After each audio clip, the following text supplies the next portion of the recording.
प्रथम खाड़ी युद्ध उस युद्ध को कहते हैं जिसमें अमेरिका ने कुवैत को इराक के चंगुल से बचाया था। इराक के चंगुल से बचाया था। उस युद्ध को प्रथम खाड़ी युद्ध कहा जाता है। आगे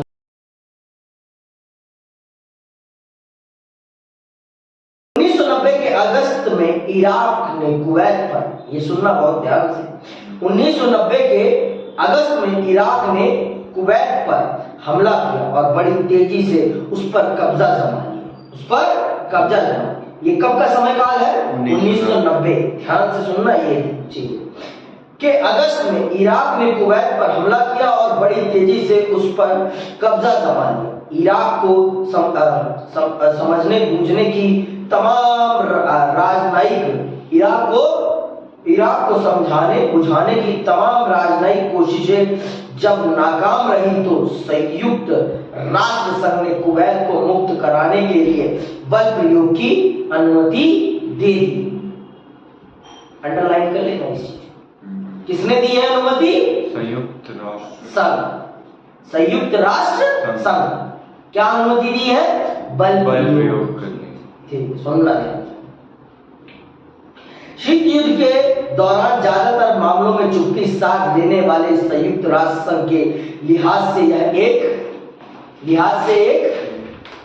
नाटकीय फैसला था। अमेरिकी राष्ट्रपति जॉर्ज बुश ने इसे नई व्यवस्था की संज्ञा दी। इसे क्या दी? नई व्यवस्था की संज्ञा दी। किसने? जॉर्ज बुश ने। शीत युद्ध के समय काल में जो संयुक्त राष्ट्र संघ ऐसे मामलों में चुप्पी साध लेता था, उसने एक ऐसे मामले पर निर्णय लिया और बल प्रयोग करने का फैसला दिया। ये बहुत ही आश्चर्यजनक था। और ये ऐसा क्यों हो पाया? ऐसा इसलिए हो पाया क्योंकि सोवियत संघ अपने अंतर्कलह में डूबा हुआ था। अपने अंतर्कलह में डूबा हुआ था। वो टूट रहा था। तो वो इस मामले में कुछ बोल नहीं सकता था। नहीं तो आपका संयुक्त राष्ट्र संघ ऐसा कर नहीं पाता, क्योंकि आपका इराक सोवियत का अच्छा मित्र था। तो ये ऐसा कर पाया तो सिर्फ ऐसा इसलिए कर पाया क्योंकि अब अमेरिका का कोई प्रतिद्वंदी नहीं था। अब अमेरिका जैसे चाहे विश्व को अपनी मर्जी से चलाए। और उसने बल प्रयोग करने के लिए एक अंतरराष्ट्रीय संस्था का सहारा लिया कि दुनिया उस पर सवाल ना कर सके कि तुमने अपनी मर्जी से कुवैत को बचाने के लिए इराक पर हमला किया। इसीलिए उसने क्या किया? उसने कहा इस अंतरराष्ट्रीय संस्था का प्रयोग करते हैं और इससे अनुमति लेते हैं तो दुनिया हम पर सवाल भी नहीं उठा पाएगी और हम अपने मकसद में कामयाब हो जाएंगे। आप सोच रहे होंगे कि अमेरिका कुवैत को क्यों बचाने जा रहा था? इतना छोटा सा तो देश है, वो क्यों बचाने जा रहा था? पता है क्यों बचाने जा रहा था? क्योंकि उसके पास इतना ज्यादा प्राकृतिक संसाधन है, इतनी ज्यादा प्राकृतिक शक्ति के संसाधन है ना कि कोई कहने की बात नहीं। आज दुनिया में सबसे ज्यादा वैल्यूएबल करेंसी किसी देश की है? वो कुवैत की है, कुवैती दिनार की है। क्योंकि उसके पास जितना अधिक प्राकृतिक संसाधन, गैस है, पेट्रोलियम प्रोडक्ट्स है ना, उतना दुनिया में किसी भी देश के पास नहीं है। और उसी पेट्रोलियम प्रोडक्ट को अमेरिका अपने हित में प्रयोग करने के लिए उसको बचाता है कि अगर ये इराक के हाथ में चला जाएगा तो इसके पेट्रोलियम प्रोडक्ट्स को मैं यूज नहीं करूंगा। और अंतरराष्ट्रीय, आपको पता होना चाहिए, अंतरराष्ट्रीय मुद्रा के रूप में कौन सी मुद्रा एक्सेप्टेबल है? डॉलर ना। तो अगर ज्यादा से ज्यादा बड़े बड़े देश सोवियत खेमे में चले जाएंगे तो मेरी डॉलर में फिर एक्सचेंज नहीं होगा, फिर मेरी डॉलर को इंटरनेशनल करेंसी की वैल्यू नहीं मिल पाएगी। और आपको पता होना चाहिए सबसे ज्यादा एक्सपोर्ट किसी चीज का होता है दूसरे देशों में, तो वो है पेट्रोलियम प्रोडक्ट्स का। तो जितने आपके कंट्रोल में गल्फ कंट्रीज रहेंगी या पेट्रोलियम कंट्रीज रहेंगी, उतनी ही आपकी इंटरनेशनल करेंसी की वैल्यू होगी। इसीलिए अमेरिका ने संयुक्त राष्ट्र संघ से कहा कि वो उसे अनुमति दे कुवैत को छुड़ाने के लिए। किससे? इराक से। उस समय अमेरिका के राष्ट्रपति कौन थे? George Bush. कौन थे? George Bush. और जॉर्ज बुश ने इस घटना को क्या नाम दिया? इस घटना को उन्होंने नाम दिया नई विश्व व्यवस्था। नई विश्व व्यवस्था। अब सुनना बहुत ध्यान से। 34 देशों की मिली जुली और 6,60,000 सैनिकों की भारी भरकम फौज ने इराक के विरुद्ध मोर्चा खोला। 6,60,000 सैनिक हैं। कितने देशों के? 34 देशों के। सबसे ज्यादा सैनिक पता है किस देश के हैं इसमें? भारत। अच्छा। सबसे ज्यादा सैनिक है अमेरिका के। और सब 32 देशों के तो नाम मात्र के सैनिक है, सिर्फ कहने के लिए कि हाँ इन 32 देशों का भी मेरे द्वारा लिए गए फैसले में सहयोग है, समर्थन है। इसीलिए उन 32 देशों के सैनिकों को इंक्लूड किया गया है, नहीं तो और किसी को भी इंक्लूड नहीं किया गया। सुनना भी ध्यान से, बहुत ध्यान से सुनना। सैनिकों की भारी भरकम फौज ने इराक के विरुद्ध मोर्चा खोला और उसे परास्त कर दिया। इसे प्रथम खाड़ी युद्ध कहा जाता है। इसे कौन सा युद्ध कहा जाता है? प्रथम खाड़ी युद्ध कहा जाता है। प्रथम खाड़ी युद्ध। प्रथम खाड़ी युद्ध उस युद्ध को कहते हैं जिसमें अमेरिका ने कुवैत को इराक के चंगुल से बचाया था। इराक के चंगुल से बचाया था। उस युद्ध को प्रथम खाड़ी युद्ध कहा जाता है। आगे सुनो। संयुक्त राष्ट्र संघ के इस सैन्य अभियान को ऑपरेशन डेजर्ट स्टॉर्म कहा जाता है, जो एक हद तक अमेरिकी सैनिक अभियान ही था। एक अमेरिकी जनरल नॉर्मन स्वॉर्डकॉग इस सैन्य अभियान के प्रमुख थे और 34 देशों की इस मिलीजुली सेना में 75% सैनिक अमेरिका के ही थे।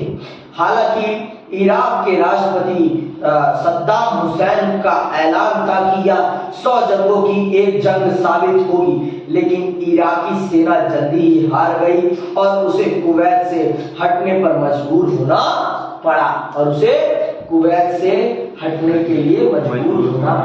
तो आपने देख लिया 34 देशों कितनी 34 देशों की सेना में 75% सैनिक किसके थे? अमेरिका के थे। 75% सैनिक किसके थे? अमेरिका के थे। तो आप देख लो ये किसका युद्ध था? अमेरिका बनाम कुवैत का युद्ध था। अमेरिका बनाम इराक का युद्ध था, ना कि इराक बनाम संयुक्त राष्ट्र संघ का। संयुक्त राष्ट्र संघ का तो बस चोला था, लड़ तो रहा था अमेरिका उसके पीछे। क्यों? क्योंकि उसमें अमेरिका का हित छिपा हुआ था। अमेरिका का हित छिपा हुआ, बस और कुछ नहीं। अमेरिका अपने हित की सिद्धि कर रहा था। अमेरिका नहीं चाहता था कि कुवैत इराक में मर्ज हो, क्योंकि अगर मैंने आपको बता ही दिए सारे रीजंस, क्योंकि अमेरिका को अपनी पावर को एस्टैब्लिश करना था, अपनी करेंसी पावर को एस्टैब्लिश करना था। दुनिया में उसके अलावा किसी और की करेंसी की इतनी वैल्यू ना हो कि उसकी करेंसी का मुकाबला कर सके इंटरनेशनल मार्केट में, इसलिए उसने ऐसा किया। आगे सुनो। प्रथम खाड़ी युद्ध से यह बात जाहिर हो गई कि बाकी देश सैन्य क्षमता के मामले में अमेरिका से बहुत पीछे हैं। जितनी ताकतवर अमेरिका की सेना है, ये बात प्रथम खाड़ी युद्ध ने पूरी दुनिया को बता दिया कि जितनी ताकतवर सेना अमेरिका की है, उतनी ताकतवर सेना पूरी दुनिया की नहीं है, पूरी दुनिया की नहीं है। ऐसा क्यों था? क्योंकि जितना पूरी दुनिया अकेले अपनी सेनाओं पे खर्च करती, पूरी दुनिया की बात कर रहा हूं, टॉप 10 जो ताकतवर देश है ना, जितना वो अपनी सेना पे खर्च करते हैं ना, उतना अकेले अमेरिका अपनी सेना पे खर्च करता है। 10 देशों के मुकाबले, 10 देशों का जो जोड़ होता है ना पैसों का अपनी सेना पे खर्च किए जाने वाले का, उतना अकेला अमेरिका अपनी सेना पे खर्च करता है। और वो इतना पैसा कैसे कमाता है, ये सब मैं आपको बताता चलूं। हम ही कमा के देते हैं, हम भारतीय ही अमेरिका को कमा के दे रहे हैं, और वो हमसे कैसे कमा रहा है ये मैं आपको बताऊंगा। ये चैप्टर हमारी सरकार ने पता नहीं किस मानसिकता से हटाया, ये मुझे समझ में नहीं आता, लेकिन ये चैप्टर अगर नहीं पढ़ेगा बच्चा ना, तो वो कभी भी अमेरिका की नीतियों को नहीं समझ पाएगा कि एक देश को कैसे प्रभुत्वशाली बनाया जाता है, एक देश किस प्रकार से दुनिया पर अपना नियंत्रण स्थापित करता है, वो भी आपकी इच्छा से। उसने कभी किसी के साथ जबरदस्ती नहीं करी, और जहां उसने जबरदस्ती करी वो देश ही बर्बाद हो गया पूरी तरीके से। जैसे आपका अफगानिस्तान और तालिबान पर बैठा है, समझ में बात। जहां जहां उसने अपनी ताकत का प्रयोग करा, वहां वहां वो देश ही बर्बाद करके आया है पूरी तरीके से। ये बात चलो आगे सुनो। प्रथम खाड़ी युद्ध से यह बात जाहिर हो गई कि बाकी देश सैन्य क्षमता के मामले में अमेरिका से बहुत पीछे हैं, और इस मामले में प्रौद्योगिकी के धरातल पर अमेरिका बहुत आगे निकल गया है। बड़े विज्ञापनी अंदाज में अमेरिका ने इस युद्ध में तथाकथित स्मार्ट बमों का प्रयोग किया। इसके चलते कुछ पर्यवेक्षकों ने इसे कंप्यूटर युद्ध की संज्ञा दी। तो प्रथम खाड़ी युद्ध को हम 3 नामों से जानते हैं। प्रथम खाड़ी युद्ध को हम 3 नामों से जानते हैं। पहला तो नाम क्या है? प्रथम खाड़ी युद्ध। दूसरा नाम क्या है? Operation desert storm. क्या नाम है? Operation desert storm. ये किसने इसको ये नाम दिया है? संयुक्त राष्ट्र संघ ने। संयुक्त राष्ट्र संघ की किताब में इस ऑपरेशन को क्या नाम दिया गया है? Operation desert storm. और कुछ पर्यवेक्षकों ने इसमें प्रयोग की गई प्रौद्योगिकी को, टेक्नोलॉजी को देखते हुए इसे क्या नाम दिया है? कंप्यूटर युद्ध। ठीक है, क्या नाम दिया है? कंप्यूटर युद्ध की संज्ञा दी है। इस युद्ध की ये देख लो, ये सुनना, इस युद्ध की टेलीविजन पर व्यापक कवरेज हुई और यह एक वीडियो गेम वॉर में तब्दील हो गया। दुनिया भर में अलग अलग जगहों पर दर्शक अपनी बैठक में बड़े इत्मीनान से देख रहे थे कि इराकी सेना किस तरह धाराशाही हो रही थी। तो जितना अमेरिका ने खर्चा नहीं किया इस युद्ध पर, उससे कहीं ज्यादा इस युद्ध के ब्रॉडकास्टिंग के लाइसेंस को बेचकर पैसा कमा। जैसे टीवी को, आईपीएल को दिखाने के लिए बहुत सारे टीवी चैनल्स वो लेते हैं ना परमिशन बीसीसीआई से, उसी प्रकार से इस युद्ध की कवरेज को दिखाने के लिए बहुत सारे टीवी चैनल्स ने अमेरिकी सेना से परमिशन ली और उसे ही दिखाकर मोटा पैसा छापा। अमेरिका ने जितना इस युद्ध पर खर्च नहीं किया, उससे कहीं ज्यादा उसने इस युद्ध से कमाया। टीवी पे लाइव ब्रॉडकास्टिंग के माध्यम से, वीडियो गेम्स के राइट्स के माध्यम से, समझ रही बात? तो इस प्रकार से अमेरिका ने एक युद्ध को मनी मेकिंग का माध्यम बना दिया। अब आप जान लो अमेरिका कितना शातिर है। अमेरिका कितना शातिर है, ये बात आप जान लो आज। अमेरिका इतना बड़ा व्यापारिक खिलाड़ी है ना, वो अपने बाप को भी बेच डालेगा, अपने बाप को भी जरूरत पड़ने पे। उसे सिर्फ पैसे से मतलब है, उसे किसी और चीज से नहीं मतलब है। सुनना। यह बात अविश्वसनीय जान पड़ती है।